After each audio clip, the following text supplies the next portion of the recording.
আসসালামু আলাইকুম, আশা করি সবাই ভালো আছেন। আজকে বাসায় বার্গার বানানো হয়েছিল। প্রথমে আমি এখানে মেয়োনিজটা বানিয়ে নিলাম। মেয়োনিজ বানিয়ে আপু আর আমি মিলে টিকাটা বানিয়ে নিলাম। টিকাটা বানানোর পরে শসাটা কেটে নিলাম। শসা কেটে ভাইয়ার সামনে সব কিছু সুন্দর করে সাজিয়ে দিলাম। সাজানোর পরে ভাইয়া প্রথমে মেয়োনিজ দিয়ে তারপরে শসা টিকা সস দিয়ে বার্গারটা বানিয়ে নিল। বার্গারটা বানাতে বানাতে ভাইয়া কী যে বললো তা আপনারাই শুনুন।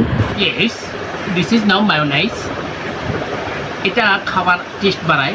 এটা খেতে যেমন টেস্ট, পরবর্তীতে বোঝা যাবে। ভাইয়া বলতেছিল পরবর্তীতে বোঝা যাবে এটা কতটা ক্ষতিকর, কারণ ডিমটাও কাঁচা, তেলও কাঁচা, তারপরে চিনি দেওয়া। তাই বলতেছিল যে পরবর্তীতে বোঝা যাবে এটা কতটাই ক্ষতিকর। তো বার্গারটা বানানোর পরে আমরা সবাই বার্গারটা একসাথে খেয়ে নিলাম। বার্গারটা আজকে অনেকই মজা হয়েছিল, পুরোপুরি দোকানের মতোই হয়েছিল। তো আজকের ভিডিওটা